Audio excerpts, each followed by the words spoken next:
जय हिंद मेरे प्यारे बच्चों, आप सभी को मेरे दिल से नमस्कार। मेरे प्यारे बच्चों, मैं उम्मीद करता हूं कि आप सभी बच्चे खुश होंगे और हमेशा के लिए खुश रहें। देखिए, प्रश्नावली 10.3 का इससे पिछले वीडियो में हम क्वेश्चन नंबर 10 तक हल करवा दिए, ठीक है, और सभी बच्चों को क्वेश्चन नंबर 10 तक सिखा दिए हैं। और देखिएगा, अब अगला क्वेश्चन जो है 11 नंबर, और 11 नंबर से हम आपको क्लियर करूँगा।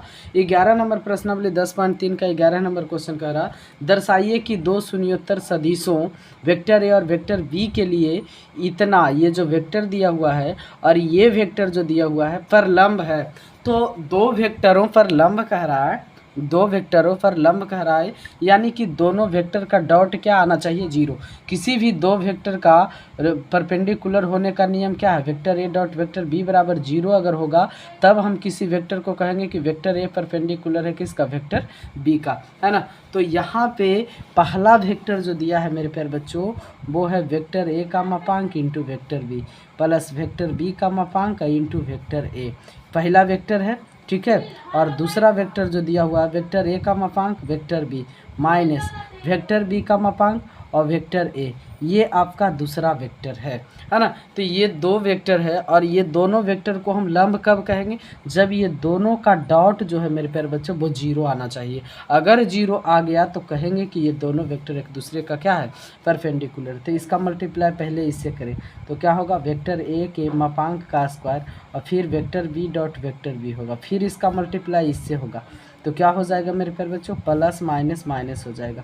वेक्टर ए का मापांक वेक्टर बी का मापांक यहाँ है, फिर वेक्टर बी का मापांक वेक्टर बी और फिर क्या है यहाँ वेक्टर ए, ठीक है, यहाँ हो गया। अब प्लस का गुना इस प्लस वाले से होगा तो यहाँ प्लस का चिन्ह, अब प्लस वेक्टर बी का मापांक और फिर क्या होगा वेक्टर ए का मापांक, फिर क्या होगा वेक्टर ए है और वेक्टर बी है तो वेक्टर ए और डॉट वेक्टर बी हो जाएगा, ठीक है। प्लस माइनस होगा तो प्लस माइनस क्या हो जाएगा, माइनस हो जाएगा। अब माइनस वेक्टर बी का मापांक वेक्टर ए, फिर क्या होगा डॉट वेक्टर बी का मापांक और फिर क्या होगा वेक्टर ए, वेक्टर बी का मापांक और यहाँ पे वेक्टर ए हो जाएगा, यानी इसको वेक्टर बी के मापांक के स्क्वायर भी लिख सकते हैं और वेक्टर ए डॉट वेक्टर ए भी लिख सकते हैं। यानी कि यहाँ जो है मेरे प्यारे बच्चों वेक्टर ए के मापांक का स्क्वायर और फिर वेक्टर बी के मापांक का स्क्वायर लिख सकते हैं माइनस वेक्टर ए के मापांक वेक्टर बी के मापांक, और यहाँ vector B dot vector A है, vector B dot vector A है, इसे हम vector A dot vector B भी लिख सकते हैं, ठीक है। अब वेक्टर ए के मापांक पहले लिखेंगे और वेक्टर बी का मापांक पहले लिखेंगे, कोई दिक्कत नहीं है। मापांक का मतलब गुना दूरी, और दूरी जो भी निकल करके आएगा 3 गुना 2 करो चाहे 2 गुना 3 बात बराबर है, फिर हो जाएगा vector A dot vector B, ठीक है। अब माइनस में वेक्टर बी के मापांक वेक्टर बी के मापांक वेक्टर बी के मापांक का स्क्वायर, फिर यहाँ वेक्टर ए है डॉट वेक्टर ए है तो वेक्टर ए के मापांक का स्क्वायर। अब देखिए यहाँ वाला ख़त्म हो जाएगा, किससे ख़त्म हो जाएगा मेरे प्यारे बच्चों, सबसे फर्स्ट वाला और सबसे लास्ट वाला दोनों सेम है, और यहाँ देखो ये वाला और ये वाला सेम है। अब पूरे कट के क्या आएगा, ज़ीरो आएगा। यानी हम लोग कह सकते हैं पहला वेक्टर जो है, ये जो पहला वेक्टर है मेरे प्यारे बच्चों वो परपेंडिकुलर है किसका, पहला वेक्टर जो है परपेंडिकुलर है किसका, दूसरा वेक्टर का, है ना। कन्फर्म हो गया, यानी जिसका डॉट जीरो आ जाएगा उसे हम लोग कह सकते हैं कि वो दोनों वेक्टर एक दूसरे का क्या है, परपेंडिकुलर है ना। अब देखिएगा 11 नंबर के बाद क्वेश्चन नंबर 12 देखिएगा मेरे प्यारे बच्चों। क्वेश्चन नंबर 12 में कह रहा है, ध्यान से पढ़िए, कि यदि vector A dot vector A बराबर जीरो और vector A dot vector B बराबर जीरो तो सदिश वेक्टर बी के बारे में क्या निष्कर्ष निकाला जा सकता है। तो ध्यान से देखिए क्वेश्चन नंबर 12 कह रहा है क्या, vector A dot vector A बराबर क्या है, जीरो है, और क्या कह रहा है vector A dot vector B बराबर क्या है, जीरो है। तो सदिश वेक्टर बी के बारे में क्या निष्कर्ष निकाला जा सकता है, वेक्टर बी के बारे में क्या निष्कर्ष निकाला जा सकता है। तो ध्यान दीजिए कि यहाँ पे vector A dot vector A बराबर जीरो है, यानी वेक्टर ए के मापांक का स्क्वायर बराबर भी जीरो होगा, यानी वेक्टर ए के मापांक बराबर भी क्या होगा, जीरो होगा।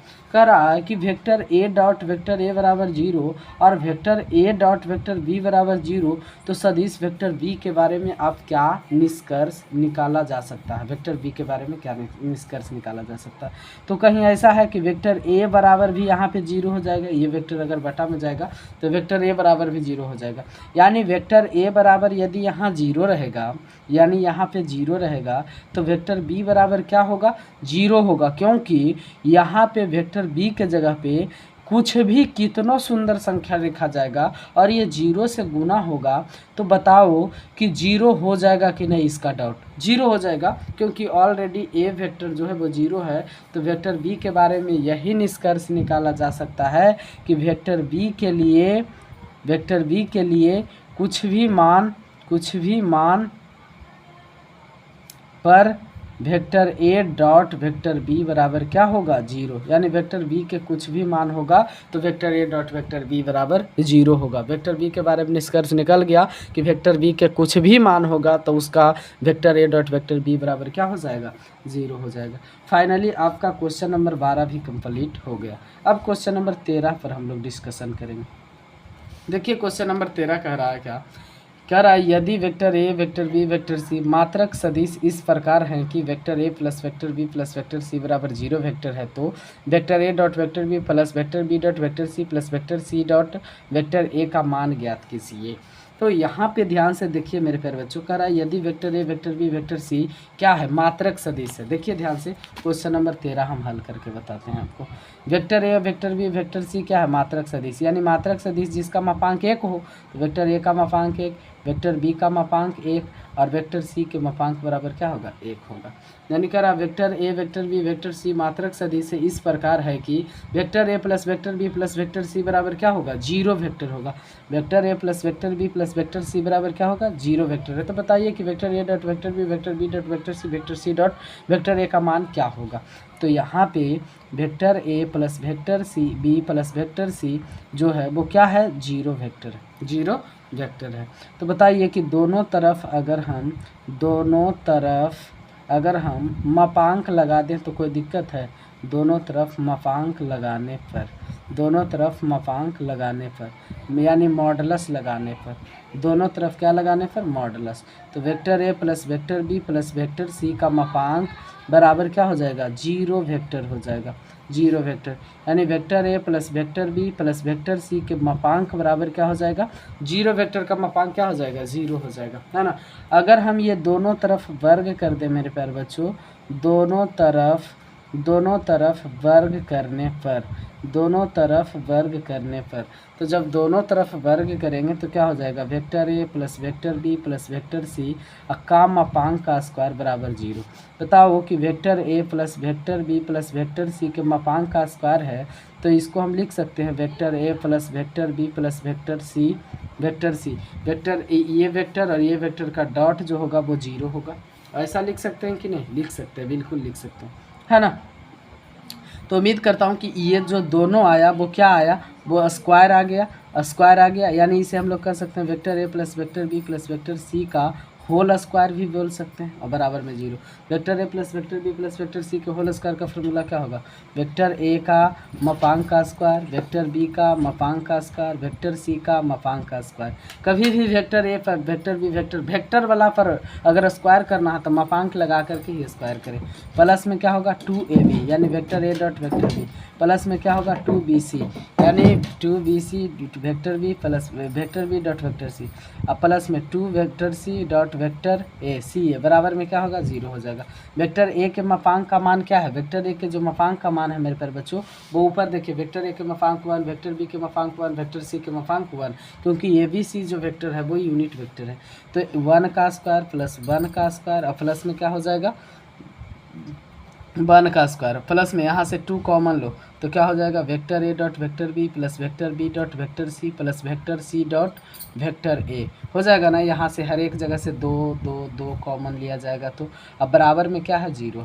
अब 1 1 1 जुट करके कितना आ जाएगा, 3 आ जाएगा ना। तो 2 into vector A dot vector B plus vector B dot vector C plus vector C dot vector A, अब बराबर में क्या हो जाएगा, प्लस में 3 जुट करके यहाँ से यहाँ तक आएगा तो इधर जा कर के -3 हो जाएगा।